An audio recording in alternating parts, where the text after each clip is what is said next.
Taxpayers paid $8 million for electric buses that can't run in the cold. Here we go again. Another expensive lesson in what happens when political ambition outruns engineering reality, and this time playing out in the dead of winter in Burlington, Vermont. Electric buses unveiled with great fanfare as symbols of progress and climate virtue are now sitting idle in the snow, while the supposedly outdated diesel fleet does the actual work moving people. Taxpayers paid millions for these vehicles, and at the moment, they cannot do the job they were purchased to do. Green Mountain Transit added 5 new electric buses to its fleet last year, announcing the move in the warmth of summer.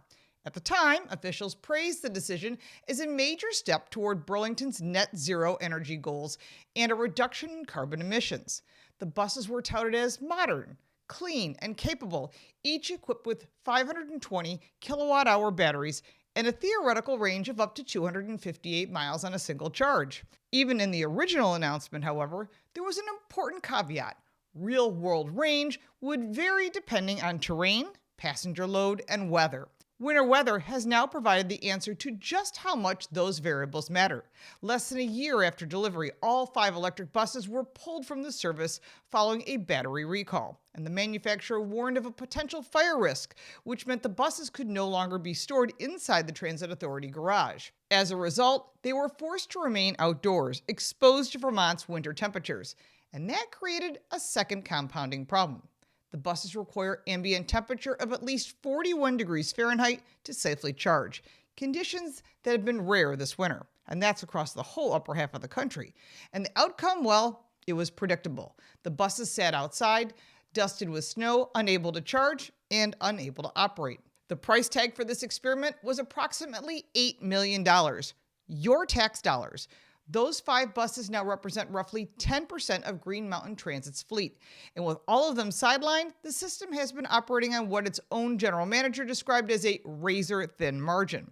A few runs have already been cut due to the lack of available vehicles, and officials have acknowledged that any additional mechanical failure could force broader service cancellations.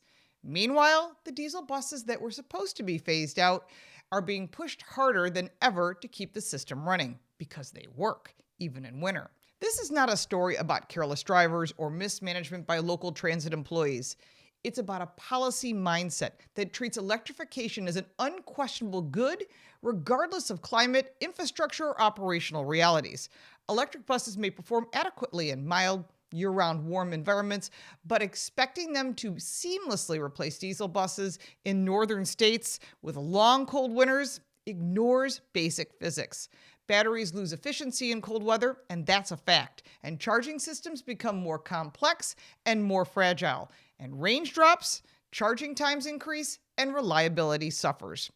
By comparison, a conventional diesel bus typically has a range close to 3 times that of electric buses and can be refueled in minutes rather than hours. Once fueled, it can run immediately to service and run hundreds of additional miles without interruption.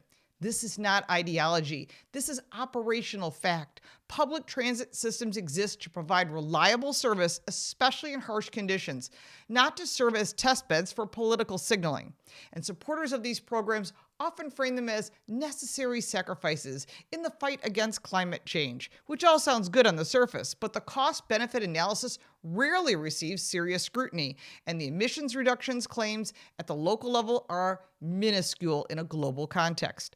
While the financial burden is on you, the taxpayer, and it's very real and long-lasting because millions of dollars have been spent on buses that are currently unusable, and residents are left paying for both the electric fleet and the diesel backup required to keep the system afloat. And it's not just Vermont.